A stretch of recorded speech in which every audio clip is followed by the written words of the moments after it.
শ্রীনগরে গণপরিবহনে ভোগান্তি নিরসনে সেবা দেওয়ার জন্য নতুন পরিবহন শ্রীনগর সুপার এক্সপ্রেস লিমিটেডে শুভ উদ্বোধন করা হয়েছে। মুন্সীগঞ্জ থেকে মেহেদী সুমনের প্রতিবেদনে বিস্তারিত।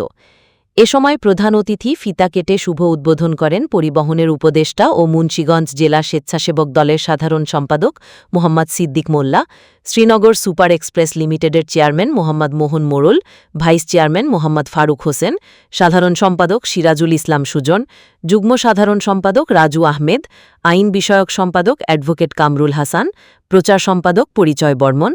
এছাড়াও উপস্থিত ছিলেন ঢাকা মহানগর দক্ষিণ সিটির ৩২ নং ওয়ার্ড বিএনপির সাধারণ সম্পাদক জুবায়ের আলম।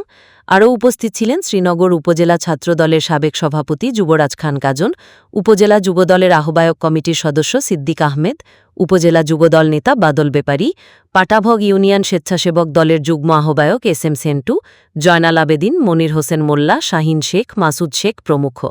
পরিবহন সংশ্লিষ্টরা জানায়, শ্রীনগর ছনবাড়ি ব্রিজের নিচ থেকে Sreenagar super express limited Chhonbari to Tantibazar পর্যন্ত এ পরিবহন চলবে নিয়মিত। ৬০ টাকা ভাড়া, তবে শিক্ষার্থী, বীর মুক্তিযোদ্ধা ও প্রতিবন্ধীদের জন্য হাফ ভাড়া করা হয়েছে।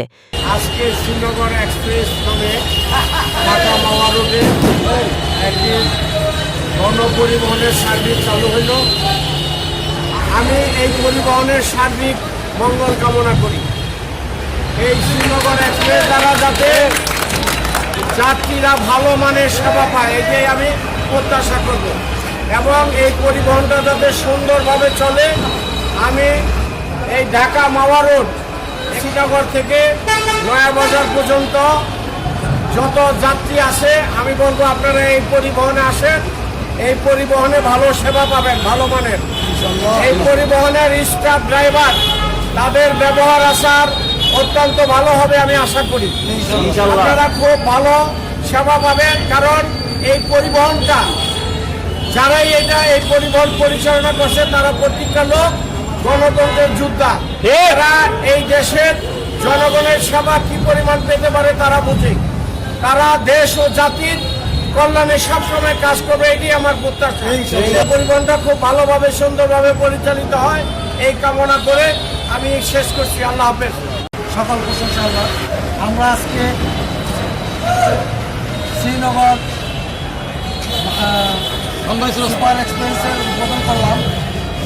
আমরা চাচ্ছি পরিবহনটা কর্মচারী যারা আছে তারা যেন কোনো যাত্রীর সাথে খারাপ আচরণ না করে। স্কুলে যায়, কলেজে যায়, আসা যাওয়া করে, তাদের যেন সুযোগ সুবিধা থাকে, ভালো হয়। এখানে আমরা যেন সুন্দরভাবে এই পরিবহনটাকে পরিচালনা করতে পারি, এবং আমি সমস্ত নেতৃবৃন্দের কাছে এই আশা করব এই পরিবহন যেন তারা খেয়াল রাখে।